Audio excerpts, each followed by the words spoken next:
Hi everyone. This video will provide part 2 of the week 1 lectures and will focus on chapter 2, trait and factor theories. These are really the first types of career development theories to be created and applied to individuals seeking work or changing careers.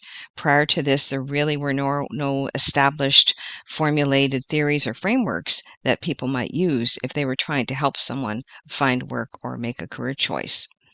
These theories were developed to analyze the traits or characteristics of individuals with the intention of matching these traits with qualifications required by jobs. This may seem like a bit of a no-brainer to some of you. Of course, we want to think about the individual and, what their skills, values, personality, interests are, and take that information into consideration if we're helping them to make some choices about work and occupations. But when this type of theory was first developed, this was considered a pretty revolutionary concept. So, trait and factor theory was first developed by Frank Parsons, who was an educator and social reformer in 1909. So, you can see that, just over 100 years ago, prior to this, we really did not have any framework for anybody who was doing any type of career development, career advising, to fall back on. Parsons' theory then became the foundation for what later evolved into trait and factor theory, and many of his concepts are embedded in a lot of the theories that are being used today. The two key concepts are the idea, first of all, of trait, which is a characteristic of an individual that can be measured through some form of assessment. So this refers to everything to do with the individual, their interests, their skills, their personality, their values, and so on. The factor part of this model refers to characteristics required for successful job performance. So, what is needed to be successful in certain types of jobs? We can see, let's say, that working as an accountant might be different than working as someone in marketing. We can see that that would require perhaps different types of traits. So, Parsons identified three types of information needed to select an occupation. The early part of his model uh, focused first on developing a clear understanding of self, one's aptitudes, abilities, interests, ambitions, values, etc., etc. Again, this was very revolutionary thinking in those days. Prior to that, the focus was just on helping people find employment, and there were no thoughts about, who am I? Is this good work for me? Does it match with who I am? But rather, I have a job and I have an income that will support myself and my family. The second part of the model focuses on knowledge of requirements and conditions of success, compensation, opportunities in different lines of work. So, helping the client understand what is out there, what is available to the client. And then we want to think about integrating these two things, blending knowledge of oneself with knowledge of what's available, so that we hopefully make a good match for the client, that it's the occupation that or work that they choose is a good fit for who they are. Parsons' model was later modified and used in the field to provide a simple three-step process for assisting clients with work search and career decision making. And we can use these titles just to make it really clear. When we look here, this is a bit more detailed. So we really want to think about this in terms of who am I, what's out there, and how do I get there? These are steps that you would lead the client through if you were applying trait and factor theory.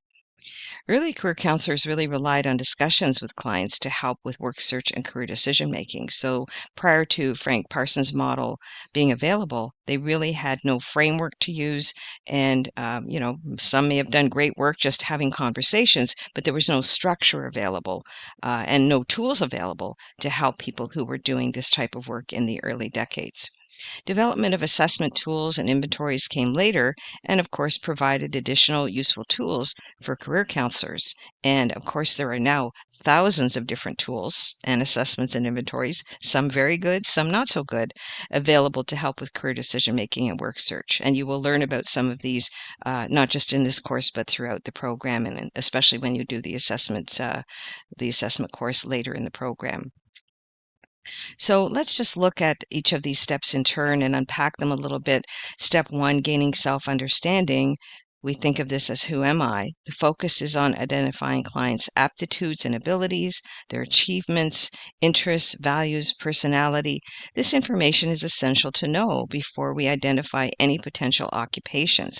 If we skip over this step and we just go directly to what kind of jobs are out there, clients may make random choices that may or may not be a good fit for who they are.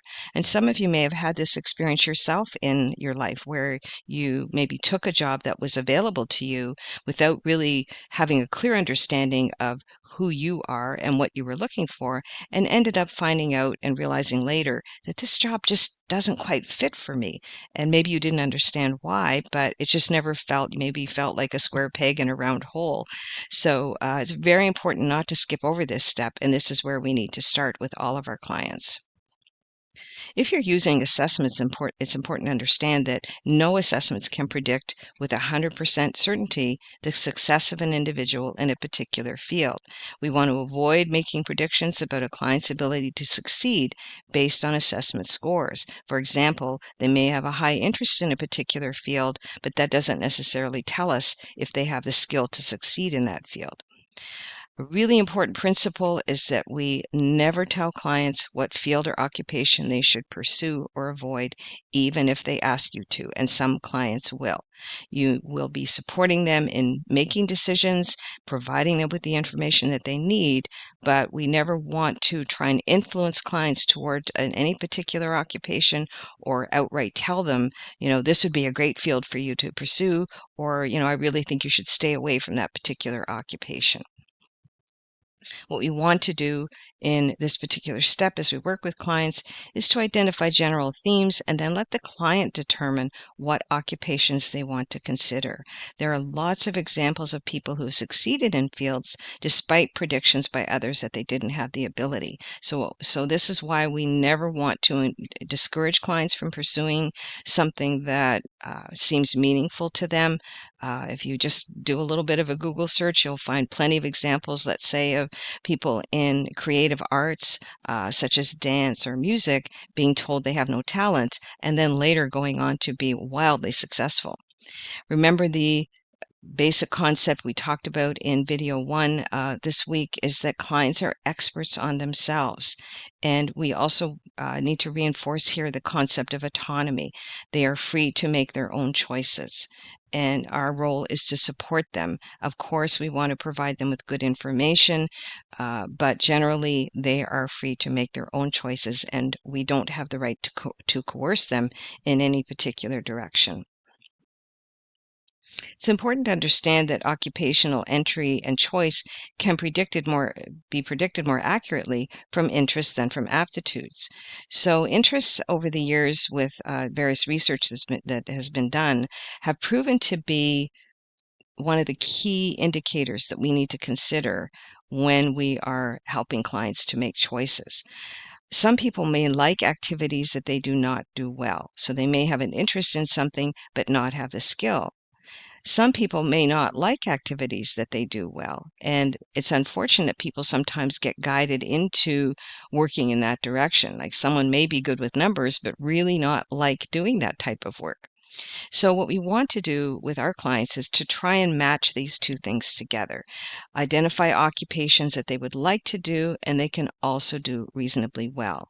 And if they make their choices based on that, they're more likely able to sustain a career long term if their choices are based on these factors. Another aspect of step 1, gaining self-understanding, is values assessments. And values are sometimes they are a difficult concept to measure, but they're very important to career decision making.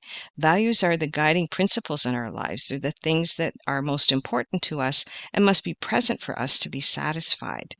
And people are more satisfied in careers that are consistent with their values, such as making a difference, providing service to others, And again, if you have had a career or a job where you felt very dissatisfied, you might think about what value did you hold that was not being satisfied. Maybe you didn't really feel that you were making a difference, or maybe you were working in an environment where you weren't allowed to be creative, and creativity is very important to you. So this is sometimes a hard concept to wrap your head around. We'll explore it more in this course as well as all your other courses. And it's just important to understand that general values and work-related values are both important in helping to guide career directions.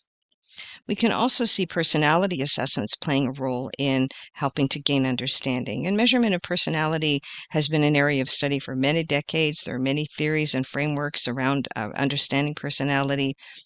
It's important to know that some assessments and inventories may reflect cultural biases and may reflect biases in how they were normed originally, the data and the groups that they use to test and validate the instrument.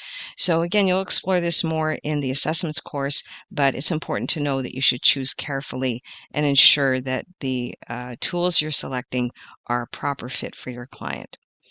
When we use assessments, results are discussed interactively with clients. We don't just give them a tool and say, go ahead and do it, and then read the results.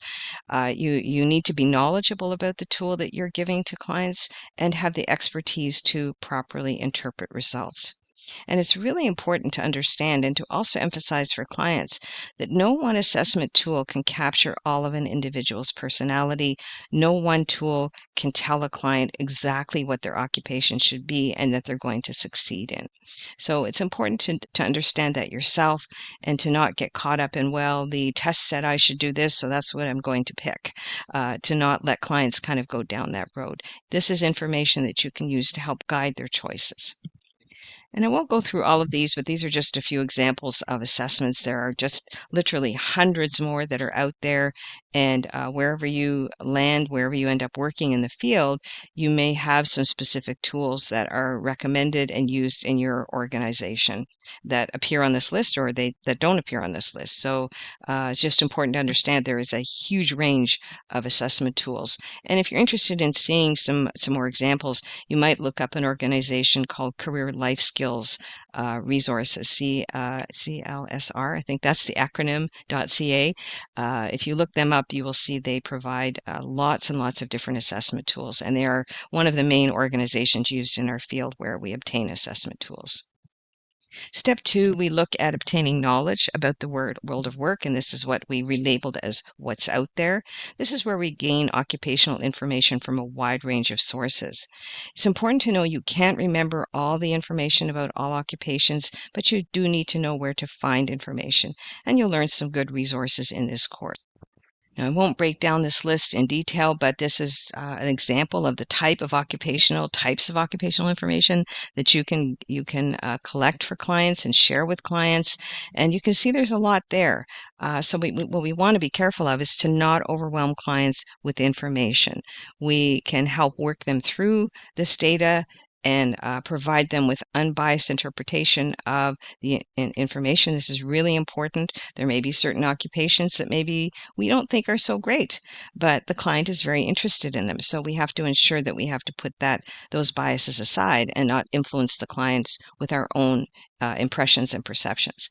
Of course, it's essential to use reputable, current, unbiased, and relevant sources, and you'll be doing an assignment in this course where you evaluate a resource that you find to see if it does in fact meet these criteria.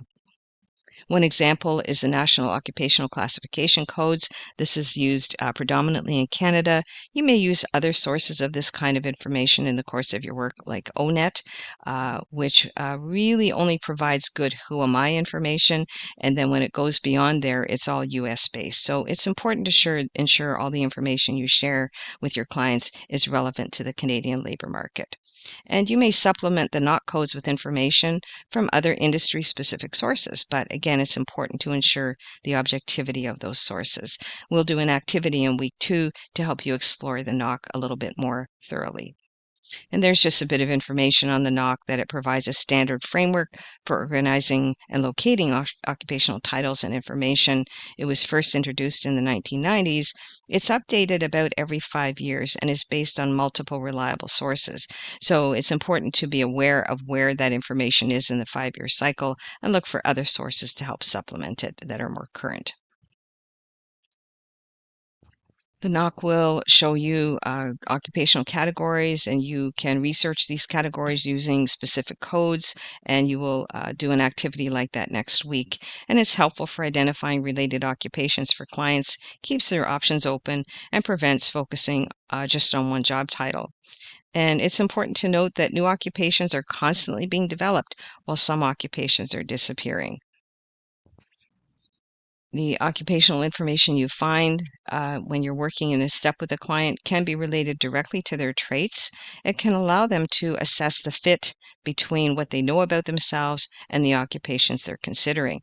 And it sometimes can help rule things out. So, someone who enjoys working outdoors with their hands might read a description of work that requires being inside and working on a computer, and they read that and say, oh no, I'm not the least bit interested in that kind of work. So, it can help clients to rule out occupations based on poor fit.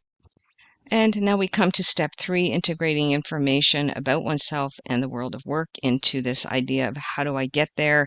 This was the original step in Parsons' model, but has now been modified to reflect the action component. So once you have gained information in step 1 and information about the world of work in step 2, clients can then formulate goals and formulate an action plan, thinking about, if this is what I know about myself, this is what I see is available to me, what types of occupations would I like to target? So that's a very quick overview of the process, but you'll learn a process in needs assessment for moving the client through these steps, and you'll go into more detail as to exactly how you'll do that. You will play an important role in identifying themes and areas of consistency in steps 1 and 2 and interpreting any inconsistencies. It's important to help the client balance reason and objective thinking with feelings and subjective preferences. And you may cycle through these steps any number of times before decisions are made. It's not a straight linear process. And again, you'll explore that a bit more in the needs assessment course. Just a few final important considerations. It's essential to consider gender and cultural differences throughout this process. As I said, assessments are not used to tell clients what occupation they should choose, although clients may themselves want to interpret assessments this way. Assessment results are really just the beginning of self-insight, not the end. And assessment tools are not the only way to gather this information. You'll learn about other approaches such as narrative and constructivist counseling later in this course. Also, counseling skills that you're going to learn in needs assessment must be applied throughout the process. It's not just about doing assessments and giving information. One thing to know about trait and factor theory is that it is somewhat static. It's not really considered a developmental theory. You see, once we get into other theories like Super's model, that it focuses more on how individuals grow and change throughout their lifetime and takes those kinds of changes into consideration. So, to wrap this up for this week, please try the flashcard activity posted under week 1 to reinforce Parsons' model, the 3 steps: who am I, what's out there, and how do I get there. We'll look next week at work adjustment theory and Holland's theory of types, which are closely related to Parsons' model and, in fact, really built on those concepts that he developed. So, thanks for watching. And again, please don't hesitate to let me know if you ever have any questions.